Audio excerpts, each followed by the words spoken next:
Hey, what's up everybody, and welcome back to News Dose. And it's been a very leaky Monday to start off the week. A couple of interesting things did pop up over the last couple of days, including an Xbox game that might be releasing later this year, possibly this holiday. I definitely think some diehard fans will be really excited about this one, myself included.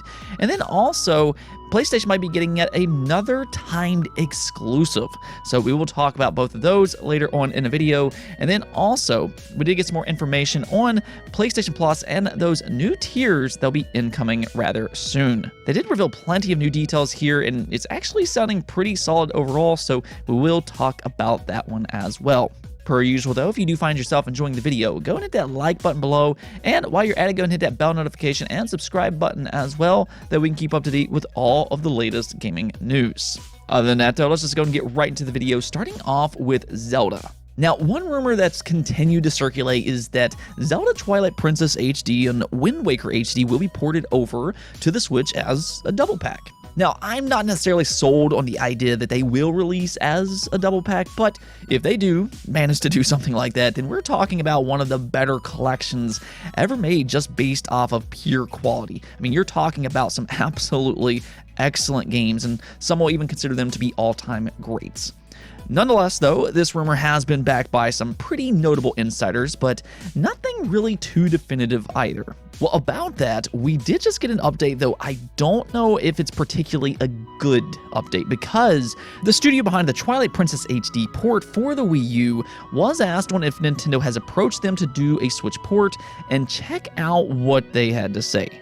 No, and look, we'd obviously love to do that, but that hasn't been a priority for Nintendo, or at least not in conversations that they've had with us. They then went on to talk about the typical process of working with Nintendo on different ports, but there you have it. And the concerning part here is that Nintendo has not approached Tantalus to bring these games over to the Switch. Though, and this is just my own opinion, I wouldn't really read into this too much. Now, the reason I say that is because, yes, Tantalus has been the go-to studio for these ports, including the Skyward Sword HD Switch port, but the thing is, there's not really much that needs to be done here for Twilight Princess HD and Wind Waker HD, considering they've already done the work on the Wii U.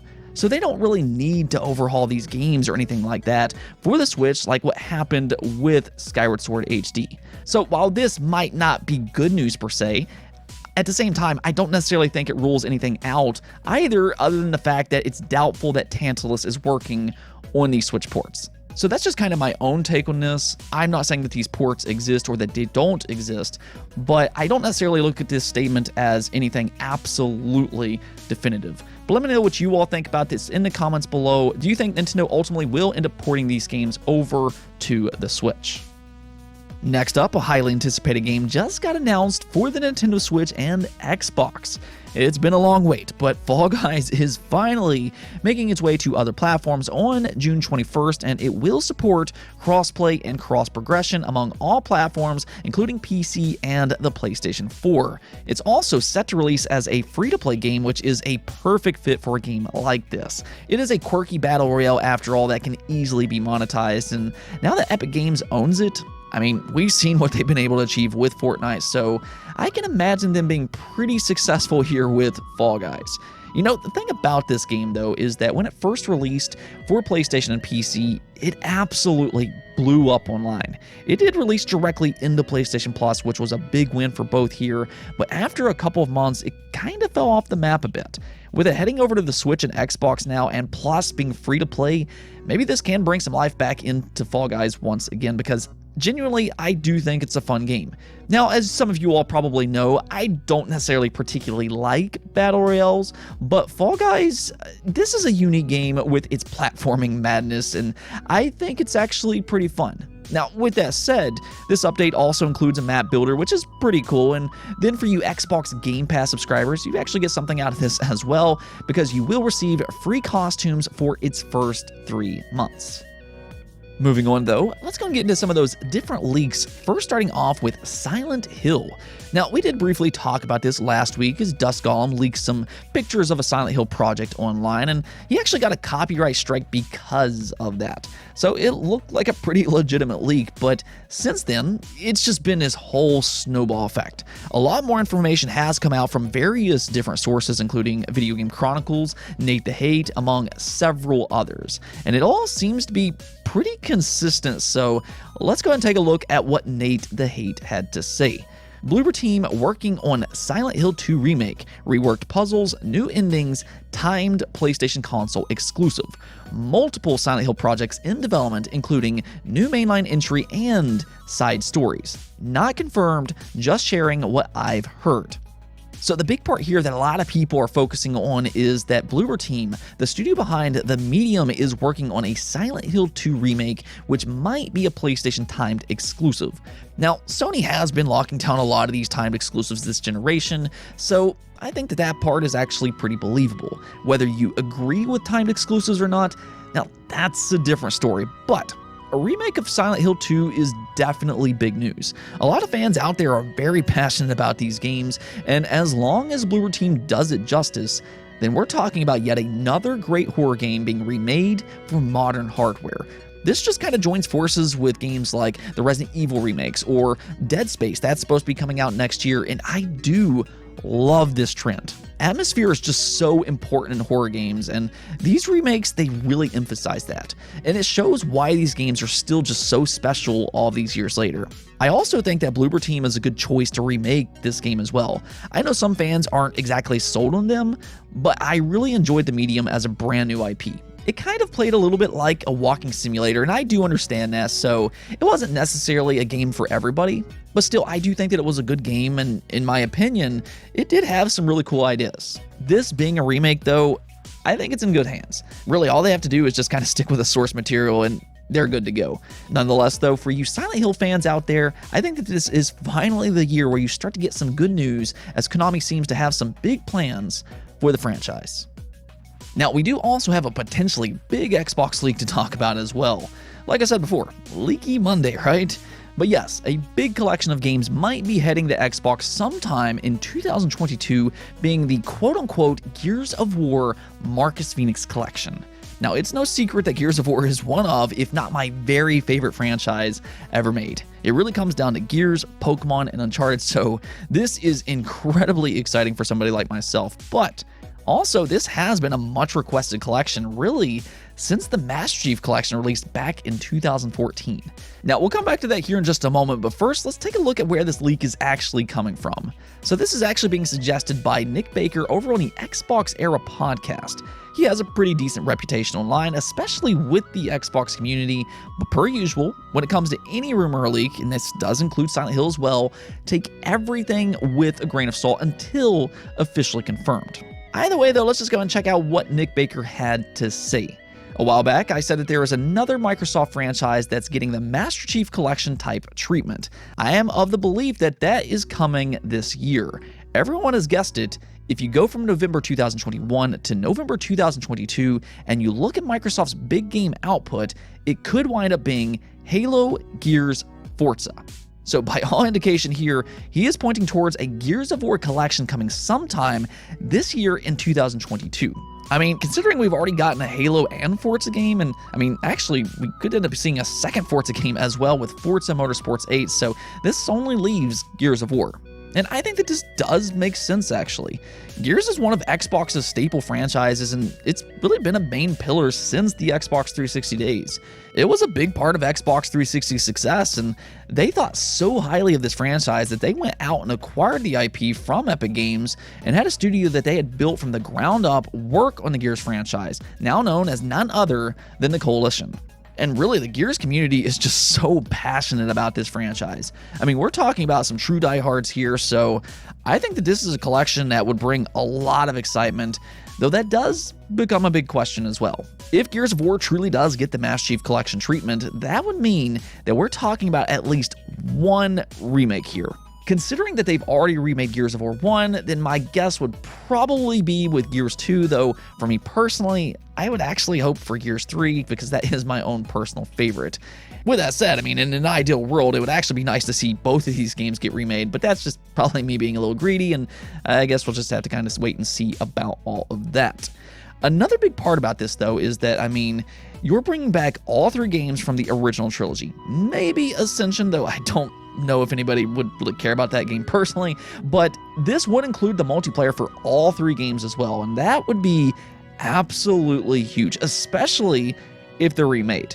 That's the thing about the Gears franchise, though, and it's one of the reasons that people are just so passionate about these games, because it's just so amazing that all of these years later, there's still nothing else out in the market that plays quite like Gears of War, and that really shows in the multiplayer. Though the community will always kind of be split on which one has the best multiplayer, but much like the Master Chief Collection, this would just be a ginormous collection of games in terms of its single player, its multiplayer, and also maybe horde modes as well. Just hopefully this time, if Microsoft truly does bring these games back, hopefully they get the network working properly right out of the gate this time, unlike what we saw with the Master Chief Collection. If they manage to do that though, then we're talking about one of the best collections in games here. Let me know what you think about all this though. Would you like to see a Marcus Fenix collection? Let me know in the comments below. Let's go ahead and talk about PlayStation again though, because they just revealed some more details for PlayStation Plus and its new tiers, and I have to say, it's sounding pretty good so far. So they did reveal some, but not all, of the extra and premium tier launch lineup. I will leave a link in the description below so you can check out the full list of games, but it does include various high-profile first and third-party games such as God of War, Ghost of Tsushima, Returnal, Demon's Souls, Uncharted, Death Stranding, Assassin's Creed Valhalla, Red Dead Redemption 2, among several others. It's actually a pretty high-quality launch lineup, and it was really nice to see some of their first-party PlayStation 5 exclusive games like Demon's Souls and Returnal be included. This is exactly what I want to see with a service like this. Now, there's still some questions out there on how committed they'll be to release their new content into a service like this, though. We know that they're not going to release their first-party games into PlayStation Plus day one. That's already been stated. But the question then becomes, will they consistently release their first-party games maybe 6 months later, maybe a year after, etc., etc.? We'll have to kind of see about all of that, because new content for a subscription is absolutely critical. I think based off of their lineup here, though, it's perfect for newcomers on PlayStation. And what I mean by that is that you can go out and pick up a PlayStation 5, subscribe to PlayStation Plus Extra or Premium, and immediately get a massive library of high-quality PlayStation exclusives. However, if you've been a part of PlayStation for a while, there's a good chance that you've probably already played most of these games. Most of these games have sold millions and millions of copies, so it might not be worth it for that crowd. Even then, though, this is still a big step up from PlayStation Now, and I think it genuinely does have a very strong launch lineup with a lot of high-quality games. And again, they did not reveal its full list of games, so we'll kind of keep an eye out for that, and hopefully they will announce those sooner rather than later. Now, as for PlayStation Plus Premium and its classic games, this was a big thing that they were emphasizing for the subscription service.